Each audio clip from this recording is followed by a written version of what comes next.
Hey everyone, welcome to my channel. This is me Sarah and you are watching Class Study. So for today's video, we are going to start with articles of our Indian Constitution. और उसका part 1 कर रहे हैं. कहाँ चले गया?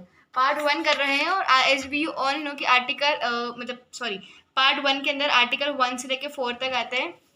So one basic question कि अगर हमें क्लैट एग्जामिनेशन या कोई भी लॉ एंट्रेंस एग्जामिनेशन देना है तो 395 एज अ टोटल आर्टिकल होते हैं, तो हमें कितने आर्टिकल्स लर्न करना है, how much we need to prepare.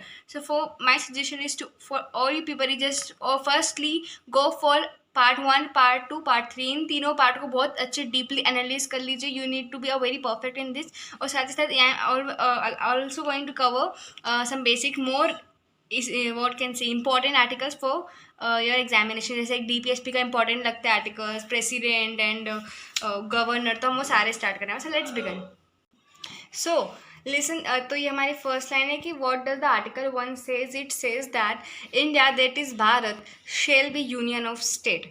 Okay, so देखिए हम जितने भी आर्टिकल कवर करने वाले हैं हम उन सबको डेप्थ एनालिसिस कर आगे चलने वाले हैं. Because it can be possible कि examiner can take out one article and frame one story before it and one story after it, मतलब retrospective and prospective. So it could be possible. Okay, so we are going to start with depth analysis. So article 1 says that India that is Bharat shall be union of state. So हम अब इसके पीछे की पूरी story डालेंगे, story पढ़ेंगे. तो first तो यहाँ पर ये क्वेश्चन आता है कि पूरा का पूरा तो ये जो आर्टिकल 1 के पास दो प्रोविजन है. दो प्रोविजन क्या है कि आर्टिकल 1 हमें बताता है कि हमारी पॉलिटी क्या होने वाली है कंट्री की और कंट्री का नाम क्या होने वाला है. How, listen. जैसे यहाँ पर बता दिया है कि Bharat that should be union of state. अब union of state what is it? It is the kind of polity which we are going to have in India and the name of the country मतलब भारत और India. जैसे क्या हुआ था कि when there was a constitutional debates, तो वहाँ पर कुछ ज़्यादा इस नेम को लेके भी डिबेट हो चुकी थी. मतलब most of the people were saying कि traditional name should be there for Bharat and mostly modern advocates and all those were favouring towards India. तो फिर just to emphasize and just to accepting the both the sides, our framers here decided to insert both the words. कौन से बोल? India and Bharat.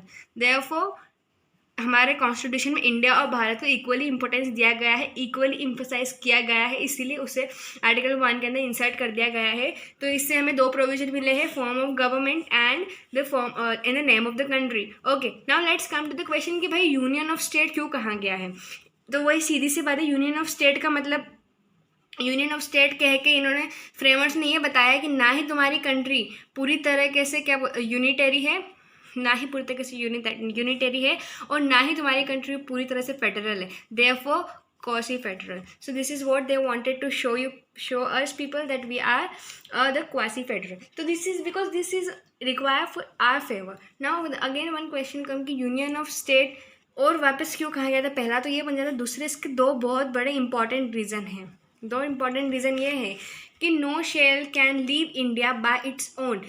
Means today Maharashtra want to leave India and want to go with Australia. तो ऐसा नहीं है कि महाराष्ट्र ने बोला कि India I am leaving you bye bye. No state has this right to leave India by its own will. This is not allowed. And second point says that कि India is not result of agreement between state. ऐसा नहीं है कि मतलब Gujarat, MP, Orissa इन सब लोगों ने मतलब चलो मिलके हम लोग इंडिया बनाते हैं. No, this is the not agreement. There was a mandatory acceptance for those state कि तुम्हें प्रपोजल एक्सेप्ट करना ही है because it is require for the union India. तो यहाँ पर दो रीज़न है कि क्यों हमें यूनियन ऑफ स्टेट कहा गया है, क्योंकि पहले तो स्टेट खुद से छोड़ नहीं सकती, दूसरा स्टेट के एग्रीमेंट से नहीं बना है. दो provision, polity and name of country. Okay, one more important concept, हमारे कॉन्स्टिट्यूशन में union of India word use करा गया है. एंड समटाइम्स इन पॉलिटी मतलब when you are going to study ahead in constitution, territory of India भी use करा गया है. प्लीज़ कीप इन माइंड कि union of India never is not equal to territory of India. मैंने get confuse over. देखो इसका ना थोड़ा बहुत ही बड़ा सा डिफरेंस है. यूनियन ऑफ इंडिया के अंदर क्या आता है, यूनियन ऑफ इंडिया के अंदर सिर्फ और सिर्फ वो स्टेट्स आती है जो फेडरल रिलेशन में है. फेडरल रिलेशन मतलब are you getting my point, जिससे सारी की सारी स्टेट्स आ जाएंगी, मतलब सिर्फ स्टेट आ जाती है. और territory of India is very broader concept. This is narrower in sense. You need to make it clear in your mind. Territory के अंदर आती है हमारी state, plus union territory UTs and plus future acquired land. This is a very important concept, future acquire land. So देखिए मतलब कितनी दूर की सोची गई है. तो यहाँ this is the broader concept comes कि इसके अंदर, और यही आर्टिकल 1 का क्लॉज सी कहता है. देखो क्लॉज में इतने जाने में ज़रूरत नहीं है. द ओनली थिंग इज कि जो भी इंपॉर्टेंट है हमें उसे बिल्कुल डेप्थ एनालिसिस करके रखना है. अब है ना एक क्वेश्चन आ जाता है कि जैसे नहीं, इसे हम पार्ट आर्टिकल 2 में डील करते हैं. तो this is part 1, sorry article 1. Article 1 में हमने क्या सीखा है, the provisions and why union of state, और दूसरा हमने देखा कि they are not synonymous. Okay, so ये बिल्कुल याद रख के चलना है. टेरिटरी ऑफ इंडिया में क्या था, बस ये 3 चीज़ आती है, कुछ गलत भी आ जाएगा. Okay, now let's start with article 2. Now we are going to start with article 2. Article 2 से अगर if examiner wanted to take out good passage, तो एक सिक्किम वाला टॉपिक कुछ ज़्यादा यहाँ पर इंपॉर्टेंस प्ले करता है. So let's start with it.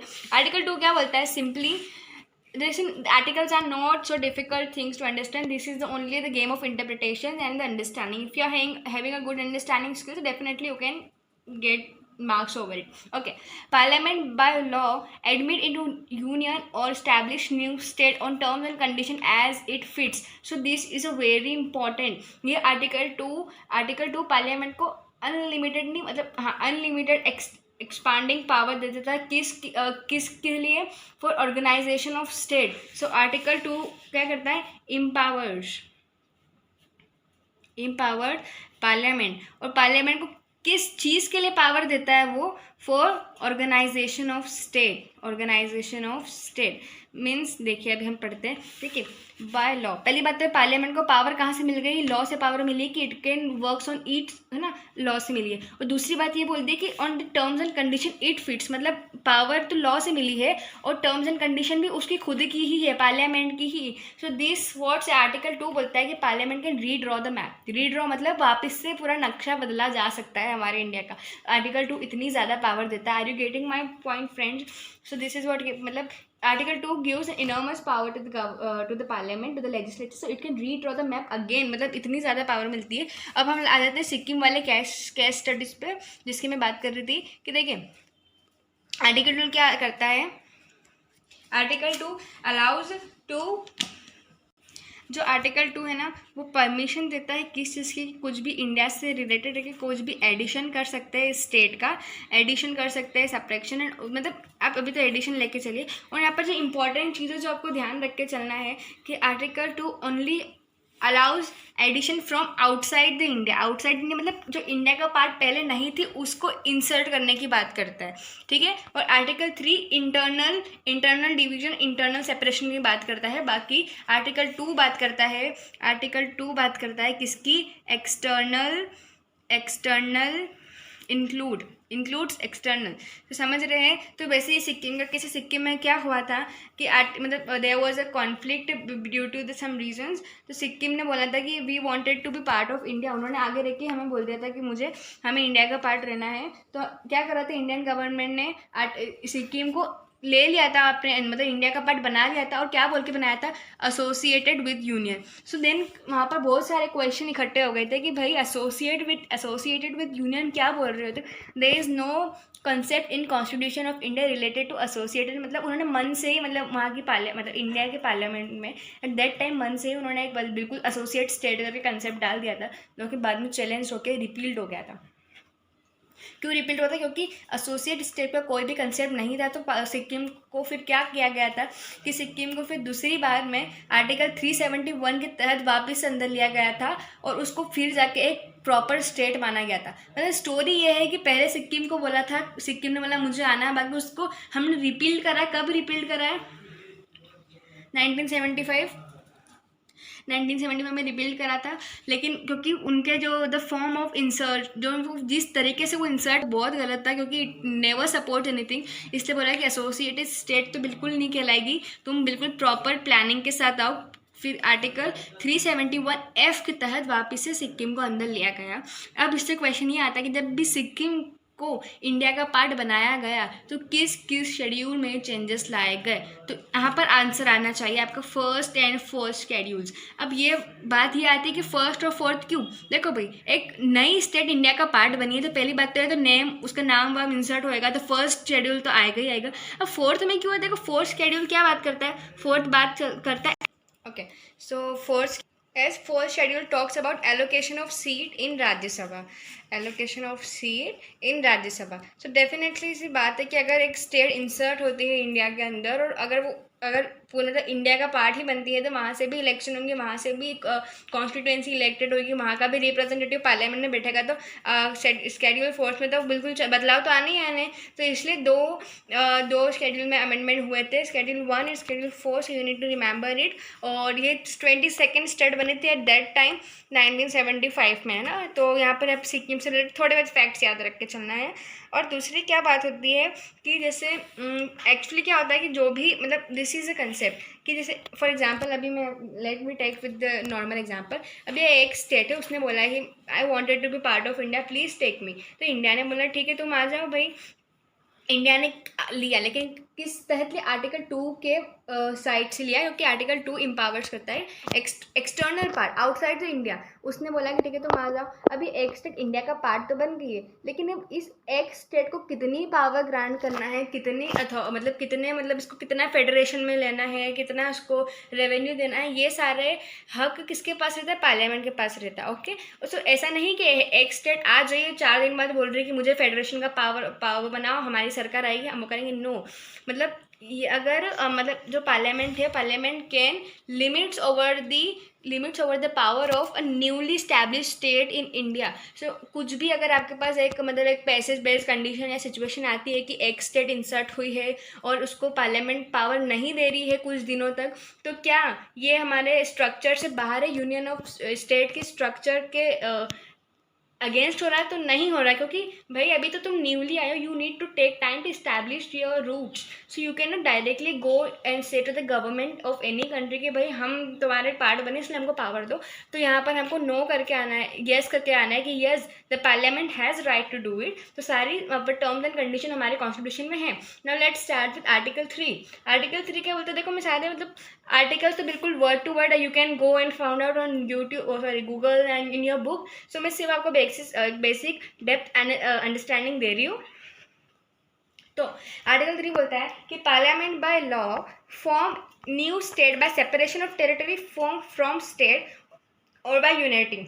तो यहाँ पर बोल रहा है कि पार्लियामेंट नई स्टेट बना सकती, कैसे, 2 स्टेट को अलग करके या फिर 2 स्टेट को मर्ज करके।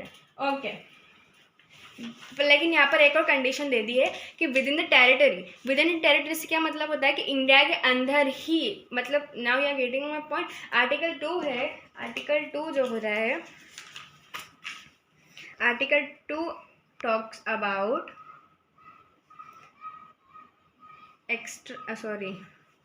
outside India and article 3 talks about within territory, मतलब विद इन इंडिया लिख देती हूँ।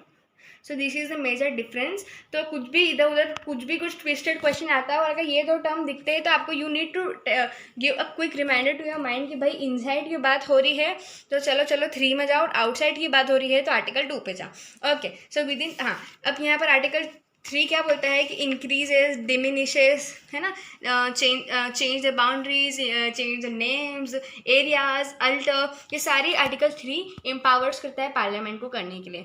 Okay article 3 amendment happen under 50% simple majority. अब देखिए जो भी आर्टिकल 3 मतलब, हाँ आर्टिकल 3 क्या कर रहा है कि it can just to whatever it lie within the territory of India. तो जो भी अमेंडमेंट प्रोसीजर हो रहे हैं आर्टिकल 3 के अंदर वो कहाँ होते हैं, वो होते हैं सिंपल मेजोरिटी से। कैसे होता है सिंपल मेजोरिटी क्या होता है कि पार्लियामेंट के टाइम पे 50%, अगर पार्लियामेंट में एक हाउस में 50% लोग अगर सपोर्ट कर देते हैं पर्टिकुलर चीज़ को तो बिना कुछ ज़्यादा झंझट हुए उस पर्टिकुलर बिल को एक्सेप्ट कर लिया जाता है।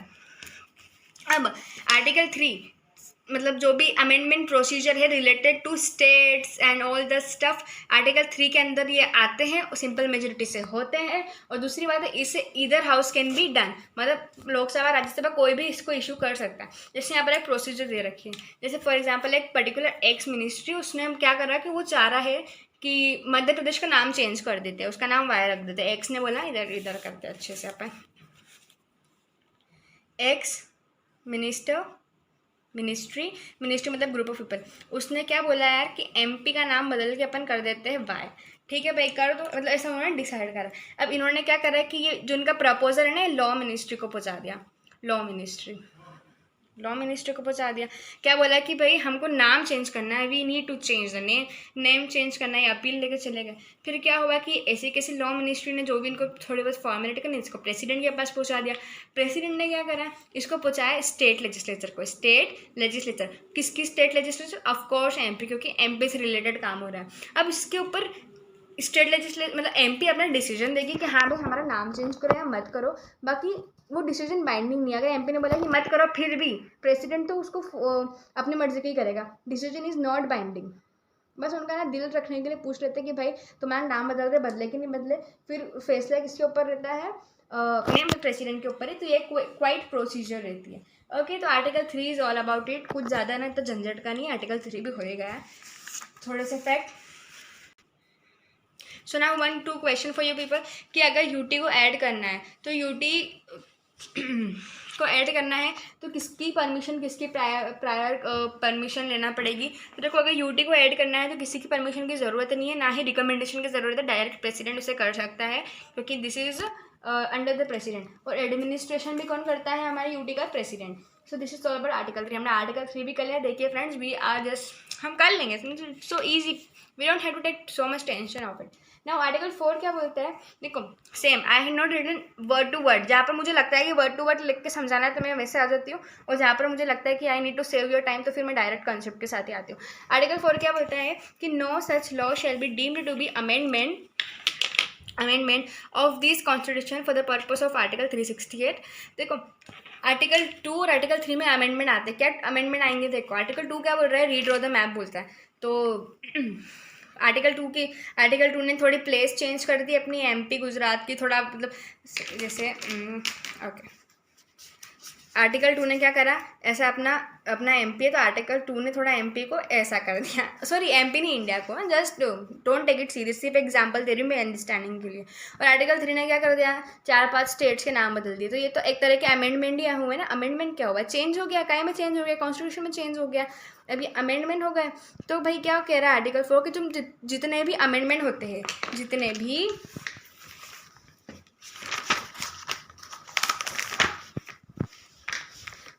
जितने भी अमेंडमेंट होते हैं कहाँ पर होते हैं? आर्टिकल 2 और आर्टिकल 3 के अंदर।